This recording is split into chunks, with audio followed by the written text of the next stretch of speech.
नमस्कार। तो हम लोग आज पढ़ने वाले हैं विश्व भूगोल के अंदर ब्रह्मांड और सौरमंडल के बारे में। ब्रह्मांड के बारे में थोड़ा बात हमने पहले पढ़ा है। उसको कि जो आकाशगंगा है उसका नाम एरोमिड है, सबसे छोटी आकाशगंगा का नाम ऑस्ट्रेसिस है, और हमारा सौरमंडल जिस आकाशगंगा के अंदर आता है उसका नाम है मिल्क वैली। मिल्क वैली, हमारा सौरमंडल इस मिल्क वैली के अंदर आता है। बात कर रहा हूं मैं सौरमंडल की। सौरमंडल के बारे में या सौरमंडल की खोज करने वाला व्यक्ति है कोपरनिकस। कोपरनिकस ने सौरमंडल की खोज की है और कोपरनिकस ने ही बताया कि सौरमंडल के केंद्र या मध्य में सूर्य है। ऐसा किसने बताया है? कोपरनिकस ने ही बताया है कि सौरमंडल के केंद्र भाग में या मध्य में सूर्य है। सौरमंडल की समस्त ऊर्जा का स्रोत, सौरमंडल की समस्त ऊर्जा सूर्य से आती है। सौरमंडल की समस्त ऊर्जा सूर्य से आती है। सौरमंडल दीप्तिमान जो होता है वो सूर्य की वजह से होता है। और सौरमंडल में 8 ग्रह हैं। कितने ग्रह हैं? 8 ग्रह। और 8 ही ग्रह सूर्य के चारों ओर चक्कर लगाते हैं। सूर्य के चारों ओर चक्कर लगाते हैं। 8 ही ग्रह सूर्य के चारों ओर चक्कर लगाते हैं। अब हम बात करते हैं सूर्य के बारे में। ये जो सूर्य हैं, इस सूर्य को हम तारा कहते हैं। सूर्य को हम तारा कहते हैं। गैसीय गोला कहते हैं। एक गैसीय पिंड है, गैसीय गोला है, जिसके अंदर लगभग 71% हाइड्रोजन है। हाइड्रोजन गैस है। 26.5% हीलियम गैस है और 2.5 अन्य सभी गैसें हैं। सूर्य गैसों का मिश्रण है। ध्यान रखना है, सूर्य के अंदर 71% गैस हाइड्रोजन गैस है। सूर्य के अंदर 26.5% हीलियम गैस है और 2.5 अन्य गैसें पाई जाती है। अब ये जो सूर्य हैं, हमारे सामने सूर्य का चित्र बना हुआ है। ये जो सूर्य हैं, इस सूर्य का जो ये केंद्रीय भाग है, केंद्रीय भाग को क्रोड कहते हैं। क्रोड या कोर कहते हैं। क्रोड या कोर। और क्रोड या कोर का जो तापमान है, क्रोड या कोर का जो तापमान है वो है 1.5 × 10⁻7 डिग्री सेल्सियस। इसको अगर हम सीधा सीधा कहें तो 1.5 करोड़ डिग्री सेल्सियस इसका तापमान है। सूर्य का जो ये बाहरी सतही जो भाग है, सूर्य का जो ये सतही जो भाग है,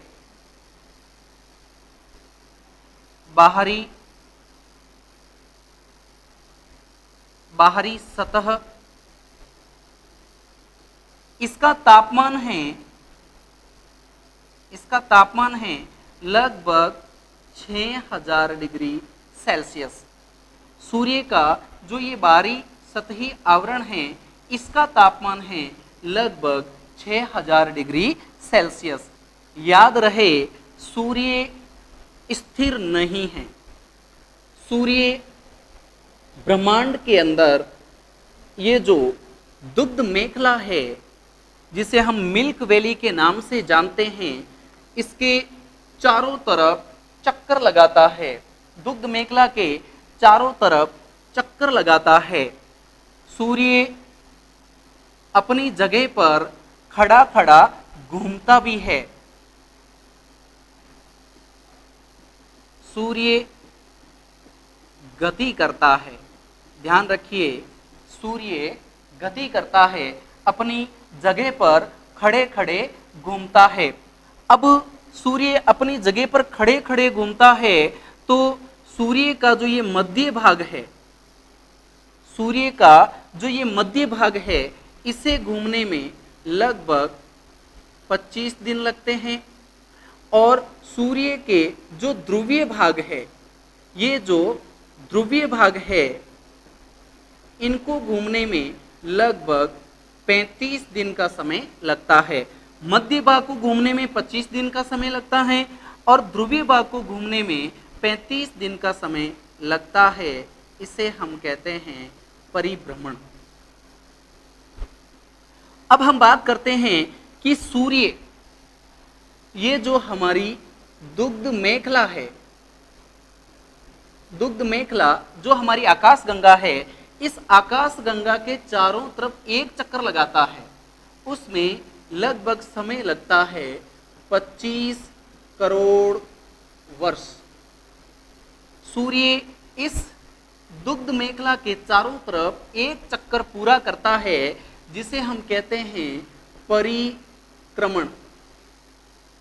सूर्य का परिक्रमण काल जो है वो लगभग 25 करोड़ वर्ष हैं। इसे ब्रह्मांड वर्ष के नाम से भी जाना जाता है। इसी को हम कहते हैं ब्रह्मांड वर्ष। इसी को ब्रह्मांड वर्ष के नाम से भी जाना जाता है। ये जो सूर्य हमारी पृथ्वी से 109 गुना बड़ा है। सूर्य हमारी पृथ्वी से 109 गुना बड़ा है। इस सूर्य का आकर्षण बल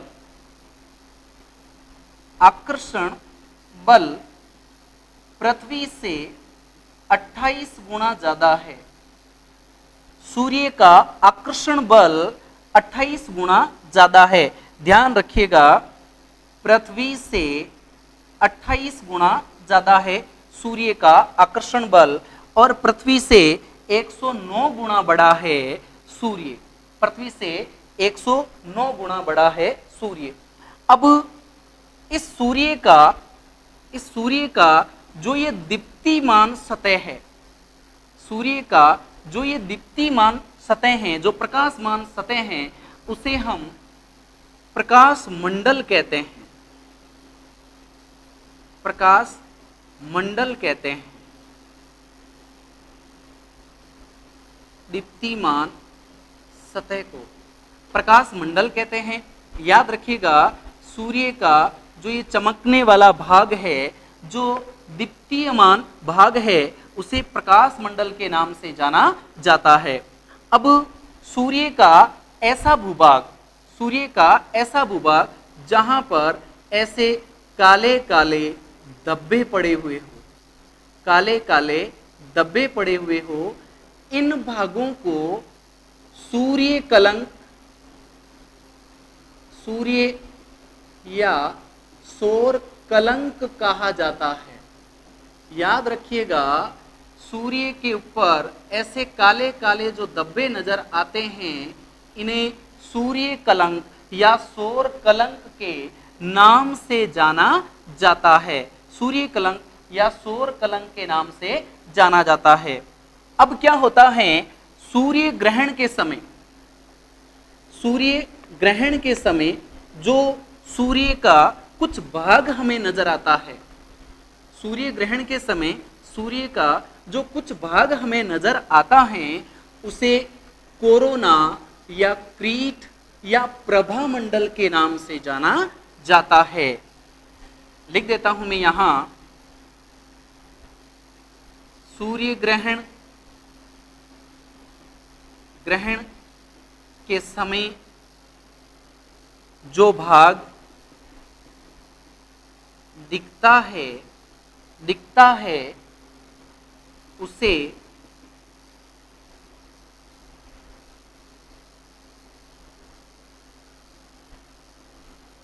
कोरोना, क्रीट या प्रभामंडल कहा जाता है। सूर्य ग्रहण के समय जो सूर्य का भाग दिखता है, थोड़ा बहुत भाग, ऐसे जो भाग हमको नजर आता है, ये वाला जो भाग है, ये भाग कोरोना, क्रीट या प्रभामंडल के नाम से जाना जाता है। ये जो सूर्य हैं, इस सूर्य की किरणें पृथ्वी पर आने में समय लेती हैं 8 मिनट 16.6 सेकेंड। सूर्य की किरण पृथ्वी पर आने में जो समय लेती है वो है 8 मिनट 16.6 सेकेंड। राउंड फिगर में कई बार 8 मिनट और 20 सेकेंड भी लिख दिया जाता है। तो सूर्य की किरण पृथ्वी पर आने में 8 मिनट और लगभग 20 सेकेंड का समय लेती है। अब सूर्य की किरण, ये सूर्य है, उसकी किरण जो पृथ्वी पर आती है, यहां से यहां की ये जो पृथ्वी है, यहां से यहां की जो दूरी है, दूरी को प्रकाश वर्ष में मापा जाता है। प्रकाश वर्ष में मापा जाता है और एक प्रकाश वर्ष 9.46 इंटू 10 की घात 15, ये है एक प्रकाश वर्ष बराबर 9.46 इंटू 10 की घात 15 एम। यानी कुल मिलाकर के सूर्य की किरण पृथ्वी पर जो आती हैं, उसकी जो गति होती है वो होती है 3 लाख किलोमीटर प्रति सेकंड। यानी एक सेकंड में लगभग 3 लाख किलोमीटर यह चलती है। सूर्य से जो पराबैंगनी तरंगे आती है, सूर्य से जो पराबैंगनी तरंगे आती है, उनको पृथ्वी पर नहीं आने दिया जाता। ये एक परत है, इस परत का नाम है ओजोन परत। ओजोन परत सूर्य से आने वाली अल्ट्रावायलेट वेव्स जो है, जिसको हम कहते हैं पराबैंगनी तरंगें, इन पराबैंगनी तरंगों को पृथ्वी पर आने से रोकती है ओजोन परत। ओजोन लेयर जो है वो रोकती है, जमीन पर नहीं आने देती। और ये पराबैंगनी विकिरण जो है, किरण जो है, ये स्वास्थ्य के लिए हानिकारक है। इससे चर्म रोग, कैंसर संबंधी रोग हो जाते हैं। कुल मिलाकर के ओजोन परत जो है वो इस पृथ्वी का सुरक्षा कवच माना जाता है, पृथ्वी का छाता माना जाता है, सुरक्षा कवच माना जाता है। अब हम बात करते हैं सौर मंडल के बारे में। सौर मंडल, जैसा कि मैंने अभी आपको बताया कि जैसे ये सूर्य है,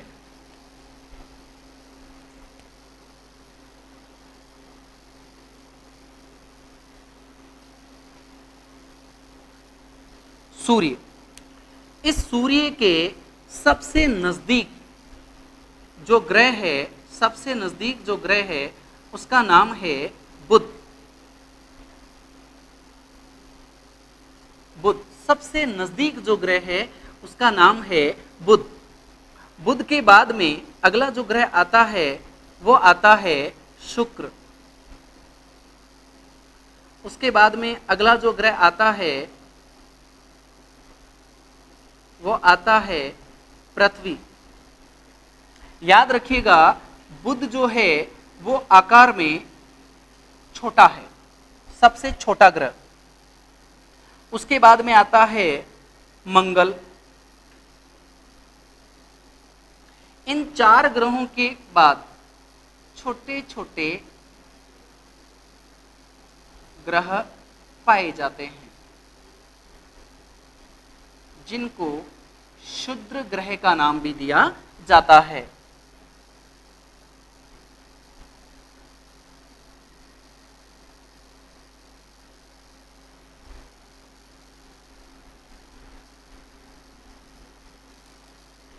ये हैं बृहस्पति, ये हैं शनि, ये हैं अरुण और इसका नाम है वरुण। इन सभी को आप बहुत अच्छे तरीके से देख लीजिए। सूर्य के सबसे निकट 5.79 करोड़ किलोमीटर सबसे नजदीक है बुध ग्रह। ध्यान रखना सबसे नजदीक ग्रह है बुध ग्रह। बुध को मरकरी भी कहा जाता है। दूसरा ग्रह है शुक्र। शुक्र को विनस भी कहा जाता है। तीसरा ग्रह है पृथ्वी। पृथ्वी को अर्थ भी कहा जाता है। चौथा ग्रह है मंगल। मंगल को मार्स भी कहा जाता है। पांचवा ग्रह है बृहस्पति, इसको जुपिटर कहा जाता है। छठा ग्रह है शनि, इसको सटर्न कहा जाता है। सातवां ग्रह है अरुण, इसको यूरेनस कहा जाता है। और आठवां ग्रह है वरुण, इसको नेपच्यून कहा जाता है। नेपच्यून के नाम से भी इसको जाना जाता है। तो इस प्रकार से आप देखेंगे कि ये इस सौर मंडल के अंदर लगभग 8 ग्रह है। अब आप देखिए कि सूर्य के निकट के जो ये 4 ग्रह हैं, बुध, शुक्र, पृथ्वी, मंगल, इसको मैं नाम लिख देता हूं बी एस, पृथ्वी का पी और मंगल का एम, यानी B S P M, B S P M, बुध, शुक्र, पृथ्वी, मंगल, यानी मरकरी, विनस, अर्थ, मार्स। ये 4 जो सूर्य के बिल्कुल नजदीक हैं, इनको आंतरिक या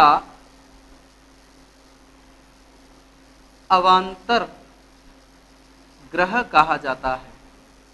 आंतरिक या अवांतर ग्रह के नाम से भी इनको जाना जाता है। ध्यान रखिएगा ये जो अंदर वाले 4 ग्रह हैं बी एस पी एम, इनको आंतरिक ग्रह या अवांतर ग्रह भी कहा जाता है।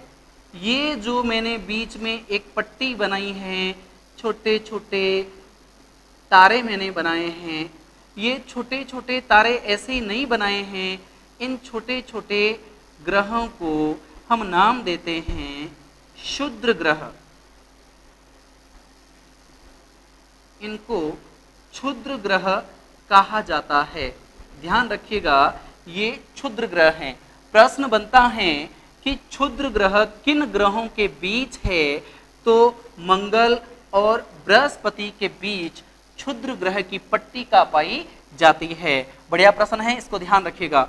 अब ये तो हो गए आंतरिक ग्रह और ये 4 हैं बाहरी ग्रह।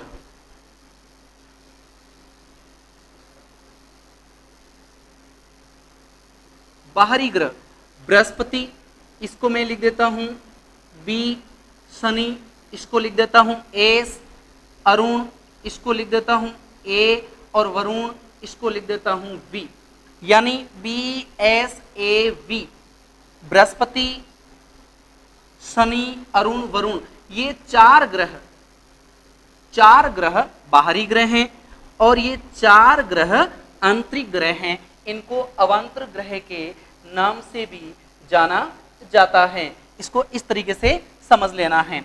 अब हम बात करते हैं सौर मंडल के इन ग्रहों के बारे में। एक एक के बारे में हम आराम से समझ लेते हैं।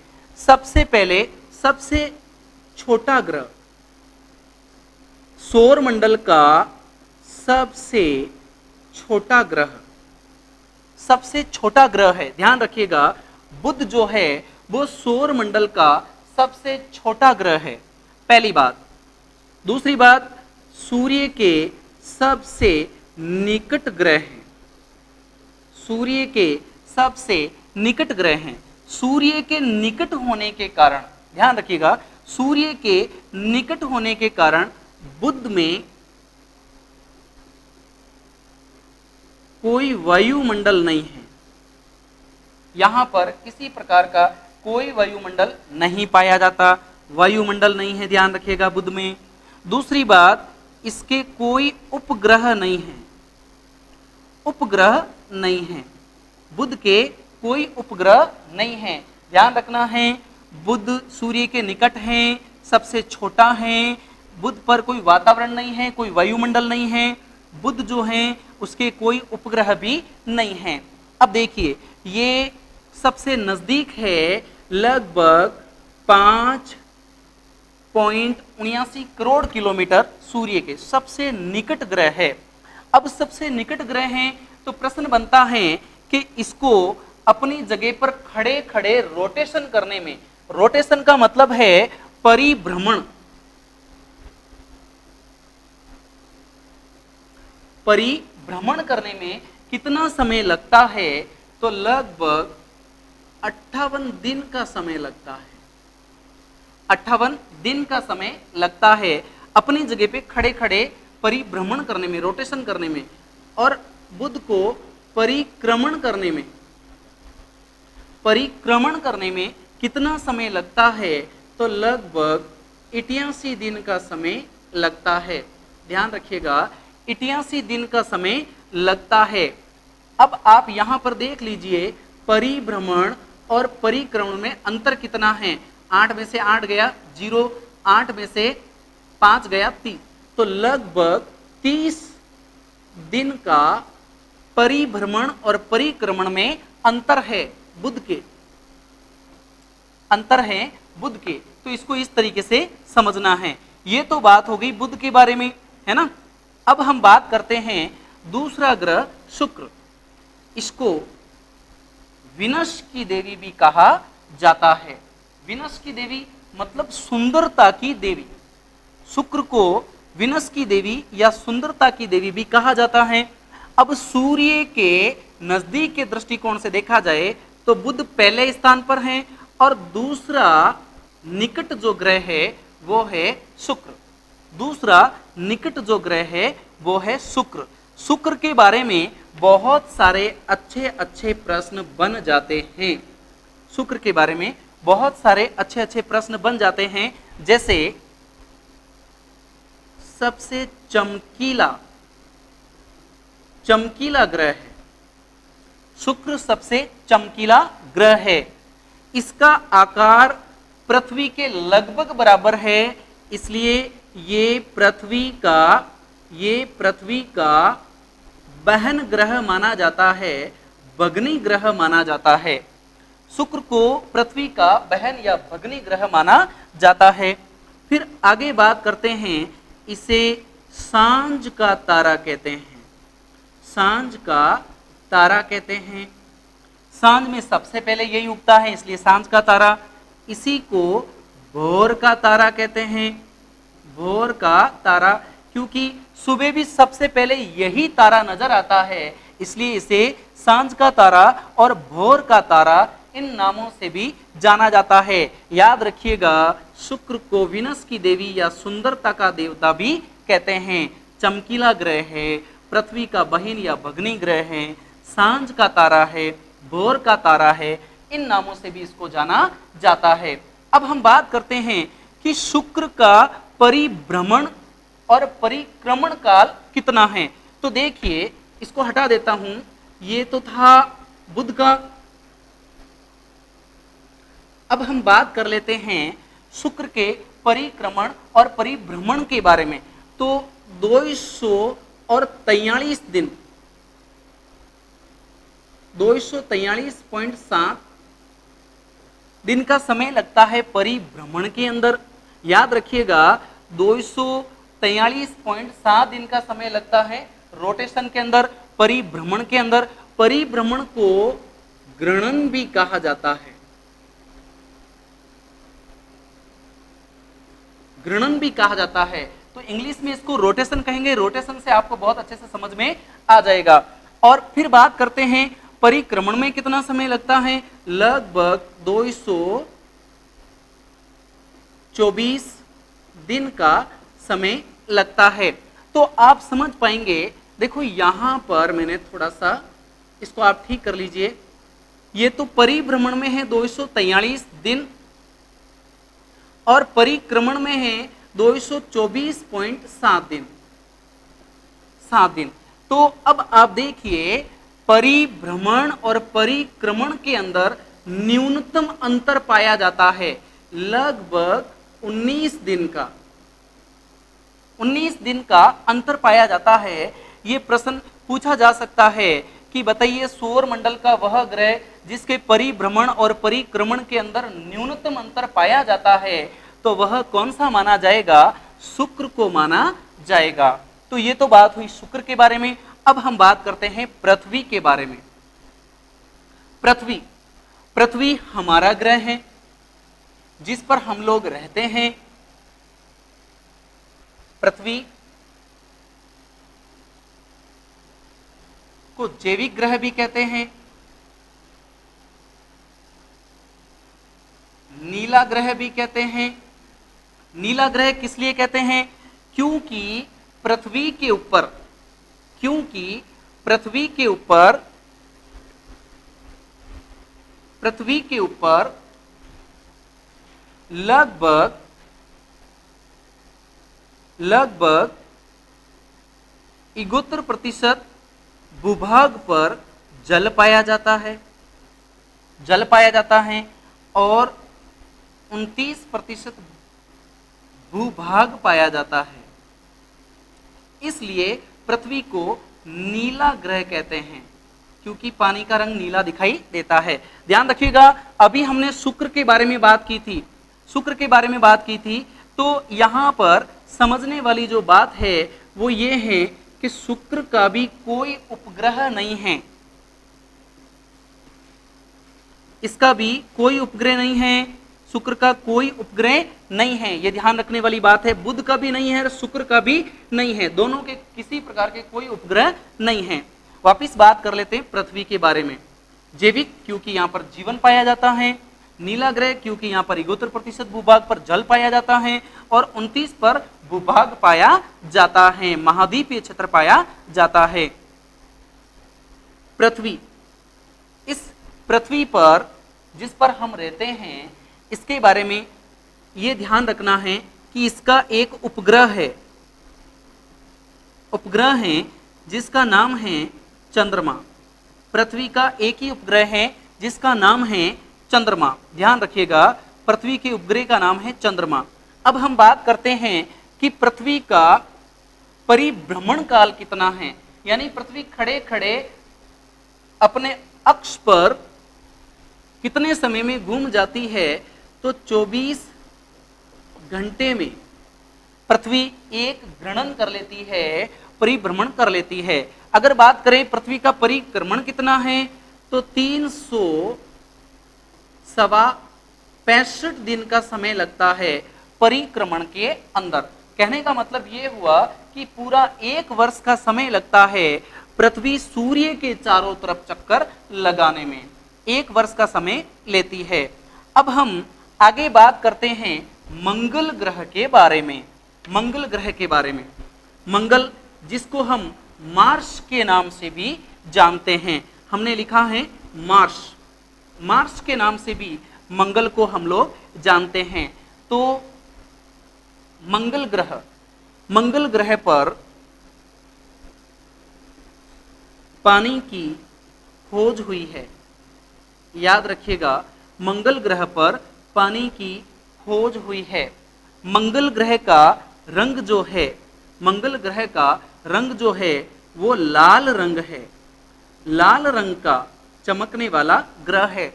मंगल लाल रंग का चमकने वाला ग्रह है, तो मंगल का रंग हो गया लाल। अब आपको ध्यान रखना है कि इस मंगल पर भारत ने मार्स मिशन चलाया था।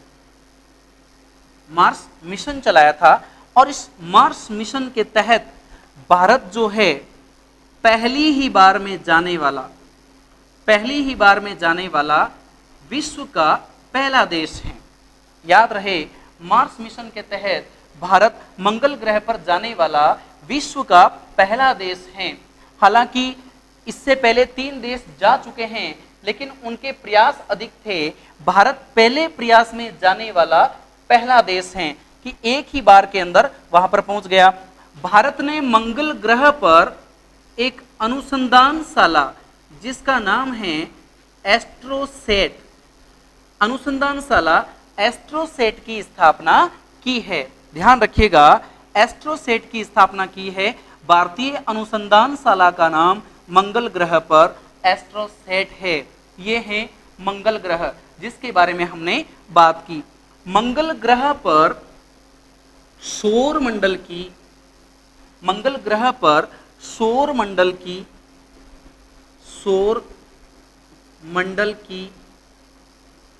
सबसे ऊंची पर्वतमाला है जिसका नाम है निक्स ओलंपिया। सबसे ऊंची पर्वतमाला है। माउंट एवरेस्ट से 3 गुना, माउंट एवरेस्ट से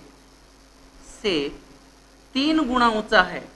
याद रखिएगा, निक्स ओलंपियाड माउंट एवरेस्ट से 3 गुना ऊंचा माना जाता है। यही मंगल ग्रह के ऊपर एक बहुत बड़ा ज्वालामुखी है जिसका नाम है ओलंपस मून। ओलंपस मून नाम का बहुत बड़ा ज्वालामुखी है मंगल ग्रह के ऊपर। मंगल ग्रह के 2 उपग्रह हैं। मंगल ग्रह के 2 उपग्रह हैं। एक का नाम है डिमोस, दूसरे का नाम है फेबोस। याद रखिए, सौरमंडल का सबसे छोटा